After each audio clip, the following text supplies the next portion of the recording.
Welcome back to Logan Rando Aquascaping. My name is Logan, and today we are covering the topic of fertilization within the planted aquarium and aquascaping hobby. Why you need to fertilize your planted aquariums and what good fertilizers do to help your plants thrive. At the end of the video, I'm also going to tell you about the products that I use to really get good aquarium growth. I'm not sponsored or anything like this, so these are completely my opinions. I've run a lot of experiments over the years and I have found what works best for me. So without any further ado, let's dive into the topic.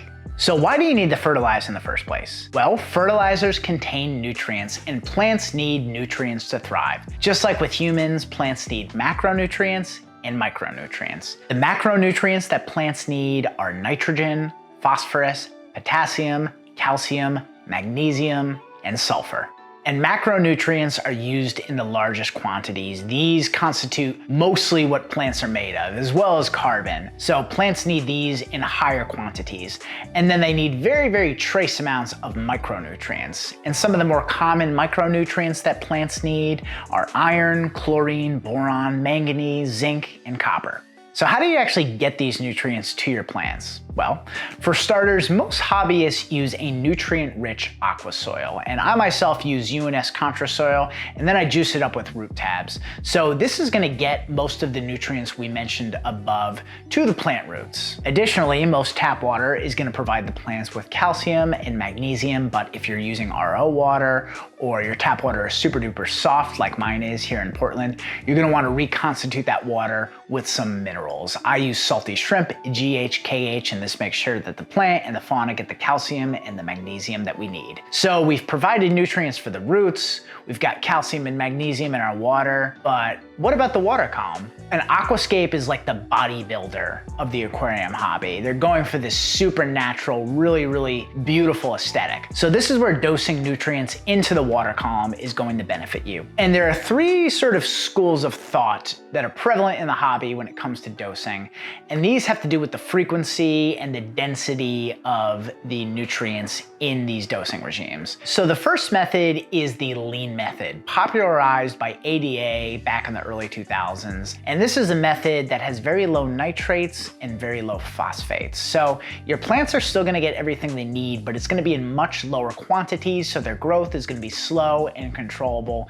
It's good for the hobbyist who doesn't wanna risk algae and also doesn't wanna have to get in there and trim every single week. It's also great for bringing out vibrant reds because we have learned that through nitrate limitation, you can enhance the reds in aquarium plants. And then next up is the complete or balanced method. And this provides a healthy dose of everything your plants need in a reasonable quantity. The risk of algae is higher than with the lean method, but it's still reasonable. And you're just gonna wanna get in there and do a water change every single week. With the lean method, you might be able to get by with fewer water changes. And next up is the estimative index or EI method. And with this method, you're dosing in excess of all the nutrients.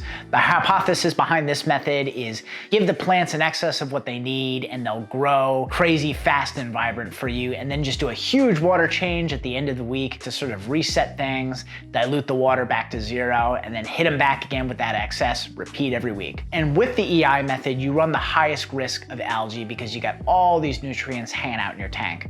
So it's up to you. Experiment with all of them, find the best one for you. I did EI for many years. However, these days I like more controlled, predictable growth, and I certainly don't want to get algae since I have a YouTube channel where I'm constantly featuring my tanks.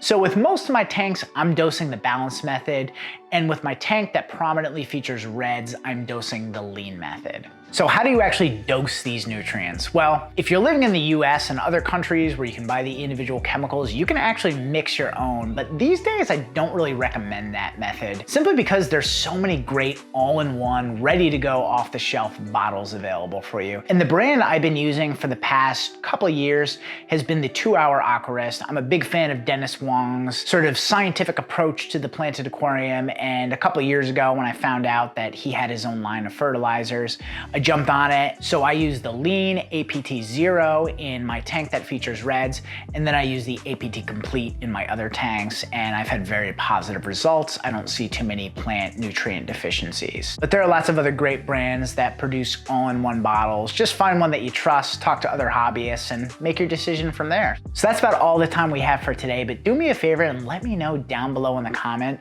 what nutrient dosing regime you use for your tanks and what products you use. Thanks for watching, and I'll see you next time.